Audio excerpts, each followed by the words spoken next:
실패와 성공은 때려야 뗄 수 없는 관계입니다. 실패와 성공, 여러분은 어느 쪽을 바라보고 달려가실 건가요? 안녕하세요, 비긴엔드입니다. 혹시 과거의 어느 순간을 후회해 본 적 있으신가요?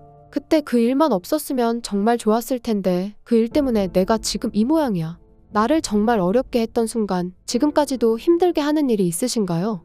그런데 정말 그 일만 없었더라면 지금 우리는 성공한 삶을 살고 있을까요? 오늘의 책, 지금 하지 않으면 언제 하겠는가에서는 실패를 마주해야 성공한다고 말합니다. 사실 실패가 없는 인생은 없어요.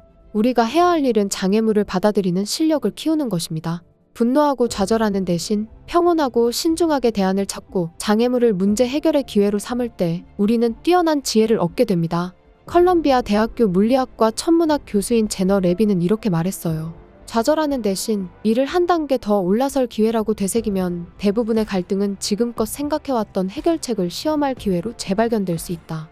브리지워터 어소시에이츠의 설립자이자 회장인 레이 달리오는 늘 휴대용 수첩을 갖고 다니는데 거기엔 살면서 겪은 뼈아픈 경험이 빼곡히 적혀 있습니다.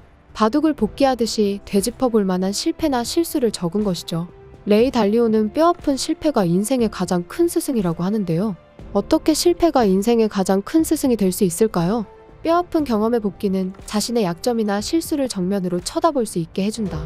우리가 실패를 거듭하는 이유들 중 하나는 실패를 외면하기 때문이다.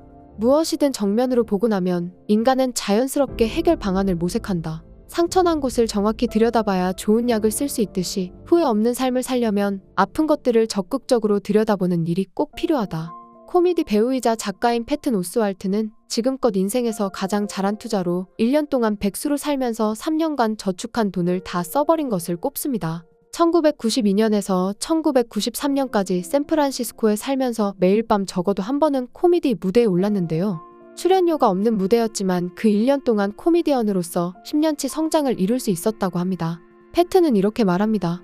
우리는 흔히 직장을 잃거나 빈털터리가 되면 끝장이라고 생각하는데 절대 끝장이 아니었다. 나는 내 생각보다 훨씬 강했고 새롭게 도전할 목표만 살아있으면 반드시 그 보답을 얻었다. 컴퓨터 공학자이자 법학자이며 세계적인 암호학자인 닉 스자보도 같은 이야기를 합니다. 성공한 사람들을 보면 그들은 실패를 많이 한 사람들이죠. 실패란 아이디어를 실행에 옮겨봤다는 뜻이에요. 무엇이든 실제로 해봐야 그 결과를 알 수 있고 이를 통해 한 걸음 더 성장할 수 있겠죠. 결과가 어떻게 될지는 아무도 모릅니다. 모든 노력을 총동원해 무엇이든 하는 사람이 결국 성공하더군요. 테니스 선수인 마리아 샤라포바는 치열한 접전을 벌였지만 패배했을 때 그 어떤 말도 위로가 되지 않았다고 합니다. 고작 한 게임 졌을 뿐인데 인생 전체를 망친 실패자라고 자신을 몰아붙였죠. 그러던 어느 날 샤라포바 선수는 자신이 왜 졌는지를 알아보는 데는 전혀 관심이 없었다는 것을 깨달았어요. 그 후 경기에서 패배하면 화를 내는 대신 질문을 던졌고 자신이 놓친 것들을 보게 됐어요. 그렇게 자신의 시선을 바꾼 샤라포바는 21주 동안이나 세계 랭킹 1위 자리를 지켰습니다. 샤라포바는 이렇게 얘기합니다. 패배는 이기는 연습이고 승리를 위한 리허설이다. 스포티파이의 CEO인 데니얼 액은 수없이 많은 퇴짜를 당했는데요. 그는 그때 열심히 다니며 퇴짜를 맞지 않았다면 한 달에 1억 2천만 명이 방문하는 음악 플랫폼인 스포티파이는 지금 없었을 거라고 말합니다.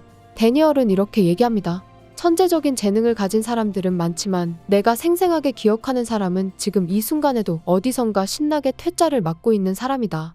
발바닥에 땀이 나도록 일하고 절대로 포기하지 않는 사람에게 좋은 일이 생긴다. 프로미식 축구선수 출신이자 영화배우인 테리 크루스는 이런 말을 합니다.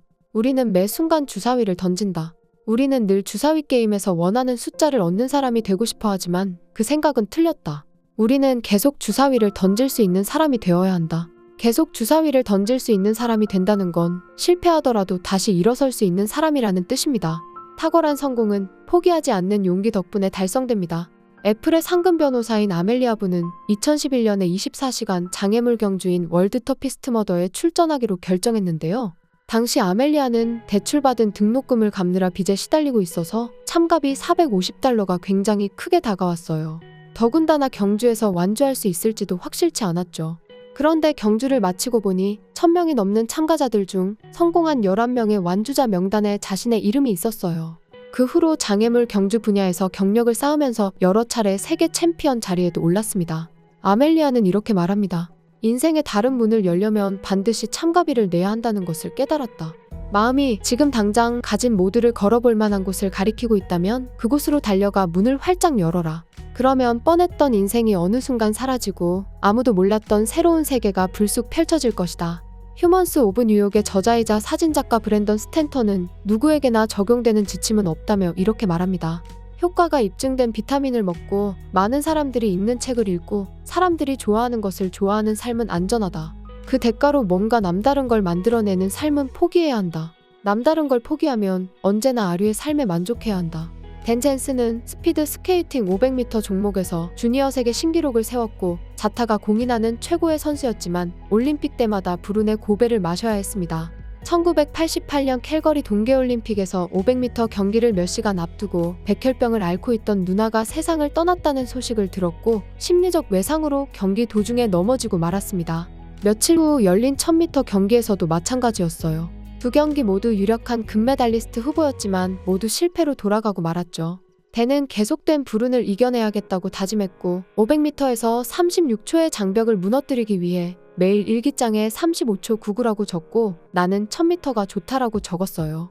결국 댄은 1993년 500m 결승선을 35초 92에 돌파했고 1994년 열린 릴레한메르 동계올림픽에서 1000m 세계 신기록을 세우며 금메달을 차지했습니다. 댄은 시상대 가장 높은 곳에 올라 이렇게 말했습니다. 내게 1000m는 무너뜨릴 수 없는 적이었다. 이길 수 없는 적을 다루는 유일한 방법은 사랑하는 것이었다. 내가 나 자신에게 들려주는 이야기 수준이 곧 나의 현재 모습입니다. 모든 사람은 고통과 실패를 피하려고만 합니다. 모두가 피하기만 할 때 자신에게 어떤 방식으로 말을 거는지에 따라 인생이 달라지게 됩니다. 작가 무라카미 하루키는 이렇게 말합니다. 고통은 필연이지만 괴로움은 선택이다.